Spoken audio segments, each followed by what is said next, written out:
प्रणाम हिंदुस्तान, आप देख रहे हैं इंडिया टाइम्स और मैं मनदीप पंडित। लोकसभा चुनाव हिसार सर के ऊपर आ गया है क्योंकि 25 तारीख को मतदान है। सभी प्रत्याशी अपनी तरफ से भरसक प्रयास कर रहे हैं कि ज़्यादा से ज़्यादा मतदाताओं तक पहुंचा जाए, ज़्यादा से ज़्यादा मतदाताओं को अपने पक्ष में किया जाए और विजयश्री हासिल की जाए।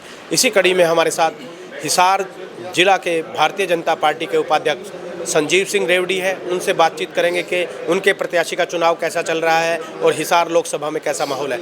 स्वागत है रेवड़ी साहब, कैसे हैं? धन्यवाद मनदीप जी।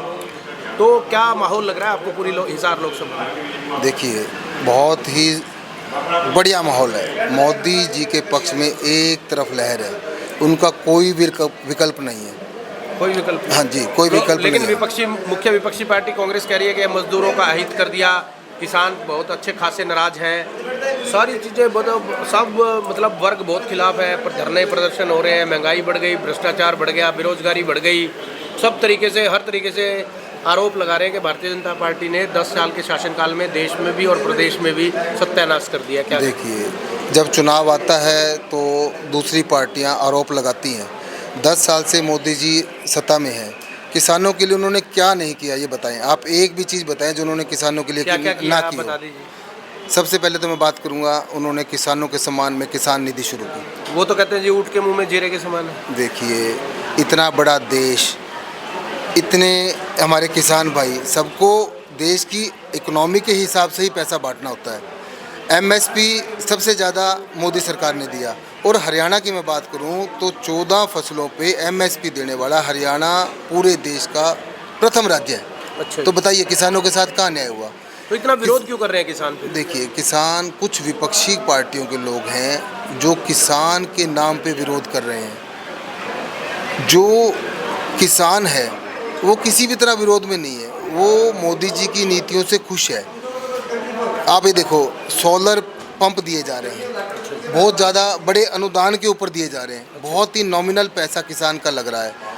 सोलर लाइट से उसका कोई बिल नहीं आ रहा, वन टाइम पैसा लगना है। 75% के लगभग, जहाँ तक मुझे ध्यान है, सब्सिडी सरकार दे रही है। 25% पैसे में उसका ट्यूबवेल का कनेक्शन लग गया और उसको कभी भी बिल पे नहीं कर रहा। क्या यह छोटी बात है? पूरे दिन में उसको बिजली अवेलेबल है क्योंकि सोलर है, धूप रहेगी तो उसको लाइट मिलेगी, उसका पंप चलेगा, उसने बिल नहीं पे करना। अब बताइए क्या उसमें हुआ है?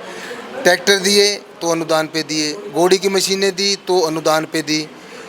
कमी कहाँ रखी किसान के लिए? अनुदान दिया इन चीज़ों? इसकी अलग अलग कैटेगरीज हैं, उसके मेरे पास आंकड़े नहीं है कि कितना परसेंट अनुदान मिला, उसके अलग अलग सभी को मिला। वो कह रहे हैं कि कीटनाशक और जो बीज है वो बहुत महंगे हो गए हैं भाजपा के शासन काल में। कीटनाशक बीज, अभी देखिए नैनो यूरिया आया, एक 50 किलो की बोरी यूरिया की डालनी पड़ती थी किसान को, अब एक 250 ग्राम की बोतल में उस एक बोरी का पूरा काम हो जाएगा। क्या ये पहले की सरकारों में संभव था? यूरिया की ब्लैक को ख़त्म किया। अब यूरिया की सब्सिडी ले लें, कितनी बड़ी सब्सिडी यूरिया पे दी जा रही है। वो ये कह रहे हैं कि लाइन में लगना पड़ता है। जो पोर्टल मेरी फसल मेरा ब्यौरा पोर्टल जो लॉन्च किया है उससे किसान परेशान है। एक आदमी परिवार का कागज़ ले लेके घूमता रहता है। देखिए, आज जो युग है वो सारा डिजिटलाइज हो गया है, हर चीज़ डिजिटल माध्यम से पूरे वर्ल्ड में। लेकिन किसान तो इतना पढ़ा लिखा नहीं है कि वो डिजिटल का किसान, देखिए आप ऐसे मत कहिए किसान पढ़ा लिखा नहीं है। कोई भी किसान ऐसा नहीं है जिसके बच्चे पढ़े लिखे नहीं हैं। अच्छा। पूरी की पूरी हम एजुकेशन में बहुत स्पीड से बहुत आगे जा रहे हैं।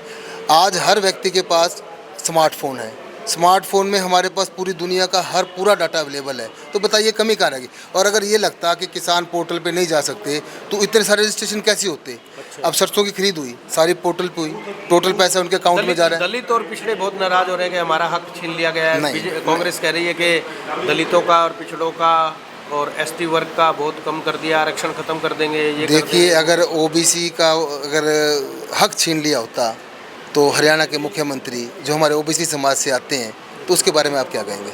मैं आपसे सवाल कर लेता हूँ, बताइए आप। वो तो आप कहते हैं कि वो ये कह रहे हैं कि भाई अब 6 महीने पहले सीएम बदल दिया, अब कुछ नहीं होने वाला, पहले कोई और था, कोई और है, नई जो बोतल नई है, शराब वही है। देखिए, सीएम बदलने का, नेतृत्व बदलने का ये एक सहज प्रक्रिया है। ये पार्टियों में लगातार चलते हैं। क्या कांग्रेस के टाइम में सीएम नहीं बदले गए?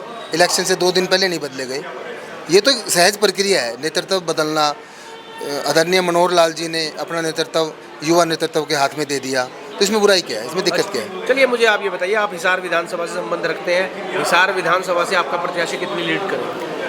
हिसार विधानसभा की बात करें तो हम यहाँ लगभग 80,000 वोटों से के मार्जिन से जीत हासिल करेंगे। 80,000 जी 80,000 कारण? वोटों। अब देखिए, आदरणीय माताजी सवित्री जिंदल जी जो पहले विपक्ष में थी वो भाजपा में आ गई हैं। अच्छा।